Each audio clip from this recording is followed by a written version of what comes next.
and that was my misperception. I perceived his feelings as being sufficient for understanding. You know what I mean? To feel doesn't necessarily mean that you truly understand that which you are feeling. But I thought because he could feel so profoundly, because he could feel at all, given things that he would allude to or just how he would depict himself to me, it felt substantial. It felt as if he had the emotional capacity to be in love.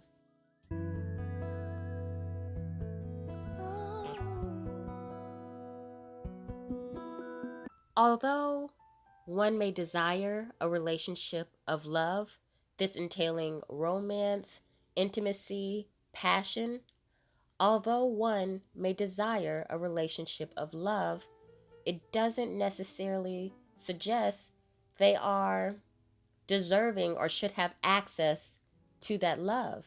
Love shouldn't be driven by desire, yet rather qualities and or characteristics that are sufficient enough to sustain a viable relationship. For example, my once male significant wanted to be a provider. He wanted to be a husband. He wanted to be a father. He really wanted to be a father.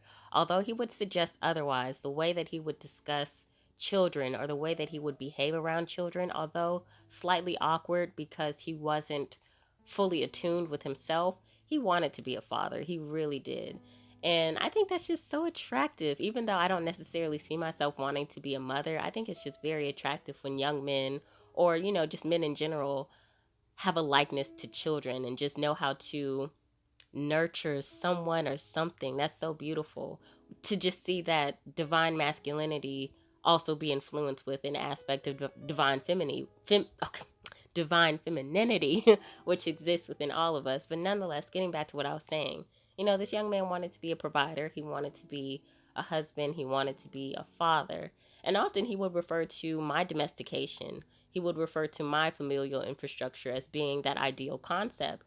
Given that I grew up in a two-parent household, my mother and father had a son and daughter. We got a dog, literally a white fucking picket fence. Well, not a white picket fence, but we got a white fence. You know what I mean? We live in a suburban neighborhood.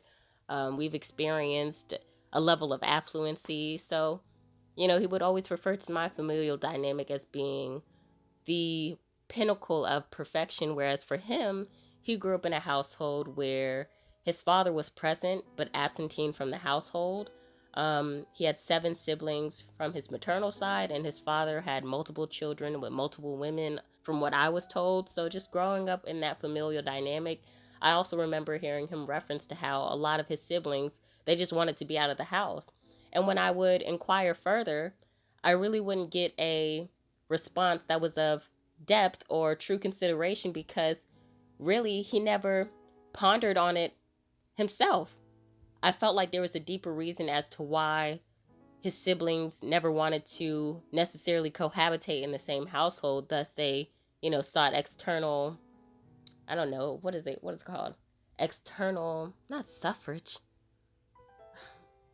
refuge, external refuge. But, anyways, nonetheless, I say all this to say, I realized in that relationship, it was hard for me to help him with anything that I attempted to help him with. It was hard for him to exist within a relationship because he did not have the emotional capacity to be emotionally transparent. There were certain things that he wasn't honest with himself about. There were certain things that he didn't acknowledge for himself. Rather than it being a discrepancy of honesty, there was just certain things that he was ignorant to. Nobody ever asked him the right questions to make him ponder as I did. Or so many people refrain from inquiring certain inquisitions because they didn't want to receive backlash. But I did it. So, I would see just the way that he would respond to certain questions and the answers he would give. It really afforded me the insight to understand, like, although somebody may want a relationship and they are so capable of being that which can sustain such a relationship, if they're not that right now, you can't have it. You don't deserve the luxury of being afforded that kind of relationship. Not to suggest that you don't deserve a relationship, but right now you don't deserve that relationship because you need to work on a relationship with yourself.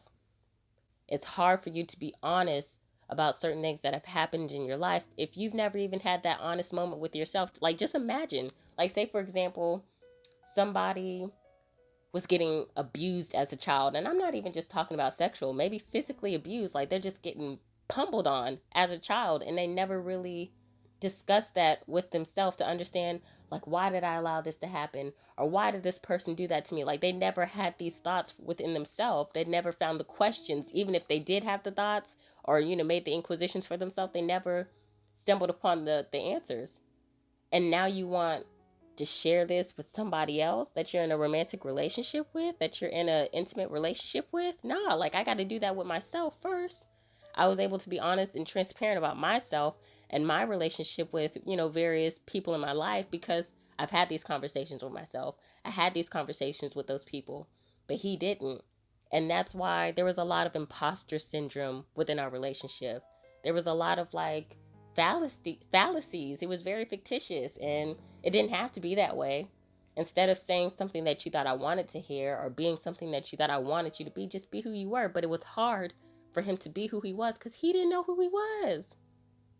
But yet and still, you want that relationship, and you want to fall in love with so many different people because you're so entranced with the new love phase and the feeling of falling in love. Like, people that desire love in that way, in my opinion, to where they find it so disposable only for the initiation of that relationship. Like, they'll initiate the relationship, it'll be very fun, very beautiful, and then once it gets stable, they have to leave.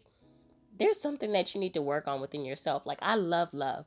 I really do love love. I love the new love phase. So I understand why people would want to experience that as many times as they can and with so many different people, because you get a new excitement. But at the same time, you're always seeking that excitement. Why do you always need a rush? Why do you always need a thrill in a tongue tied? Look, where's Twister at so he can say my words? But why do you always need, like, so much adrenaline? All right, guys, so I'm back. I forgot to conclude the commentary, yet nonetheless, in reference to my previous sentiment of excessive stimulation, I too found that my once male significant would perform and or operate from an absentine space and or an absentine mind, at which his behavior went without thought and or deep consideration. Often he would behave in response to how he felt, and that was my misperception. I perceived his feelings as being sufficient for understanding. You know what I mean? To feel doesn't necessarily mean that you truly understand that which you are feeling.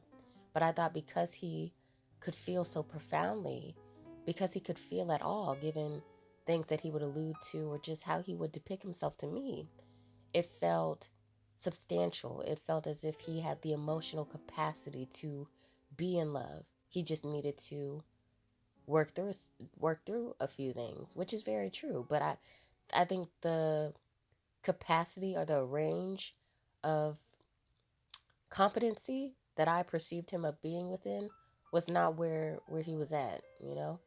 So essentially, to be in love and to be in a romantic, intimate, passionate relationship, you have to have the emotional capacity to be in such a dynamic, to receive such love and to afford that to another. And I couldn't get it from him because he couldn't give it to himself. How can you give me love and you don't love yourself? But you want to. You know what I mean? Love and relationship is more than desire alone. Desire should certainly be a part of it. I want you to choose me. I want it to be a willful decision. But at the same time, do you have the capacity to love? Not just the desire, but the capacity.